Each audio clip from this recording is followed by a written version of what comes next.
Дорогие друзья, ну а теперь наша постоянная рубрика «Планета мам». И с нами мама Людмила из Израиля. Людочка, здравствуйте. Здравствуйте. Очень рады вас видеть. Очень хотел бы, и мне обещали, что мы с вами поговорим о израильских детских садах.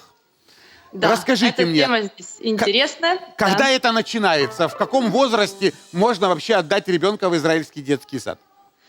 В Израиле это все может начаться очень-очень рано. То есть я встречала деток, которые были в садике уже с возраста 1 месяца. То есть когда ребеночку был месяц, его отдали в садик.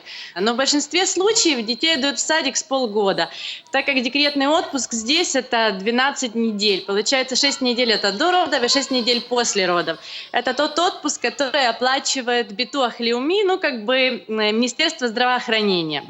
Возможный вариант тоже быть в отпуске, то есть не выходить на работу до полугода, это максимум. Это если есть справка от врача или из больницы, если есть какие-то у женщины проблемы после родов. Но в большинстве случаев это 2 недели после родов на восстановление и на работу. Замечательно. А сколько стоит это удовольствие? За него кто платит? Это удовольствие стоит достаточно прилично, то есть это практически половина зарплаты, если это говорить про зарплату среднюю в Израиле, это в районе $700 в месяц. То есть, если в семье 3 детей, например, садиковского возраста, мы на что-то можем рассчитывать? На какую-то помощь?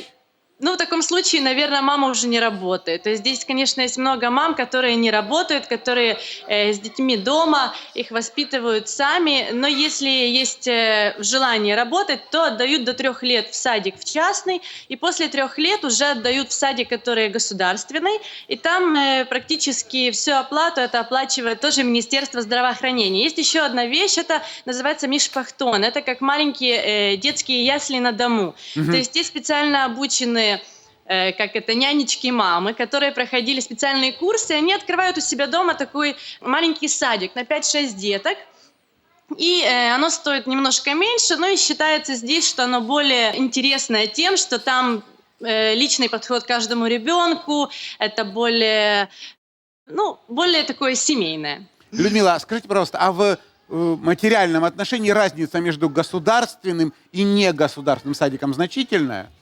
Чем они вообще принципиально отличаются друг от друга?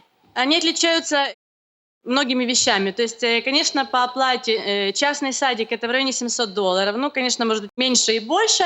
Это зависит уже от самого садика. И государственная оплата за него это где-то в районе $80. То есть 700 и 80, это вот разница между государственным и частным.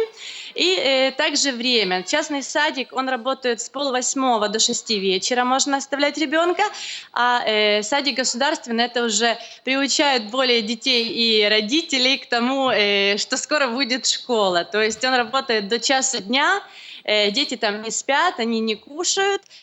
Родители должны дать какой-то бутербродик, яблочко, все с собой.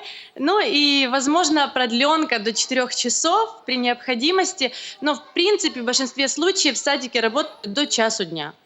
Большой выбор частных садов. И есть ли какие-то садики, которые каким-то образом специализируются? Вот здесь, условно говоря, вот у нас есть там, это садик, у нас тут 3 языка, а тут у нас танцы, а тут у нас спортивный садик. То есть тут каждый выделывается как может. Уверен, в Израиле примерно должно быть то же самое. Да, в Израиле, конечно же, тоже каждый, как вы говорите, выделывается как может, он старается как можно больше дать именно своим деткам, которые ходят в этот садик. Конечно, чтобы было и больше детей.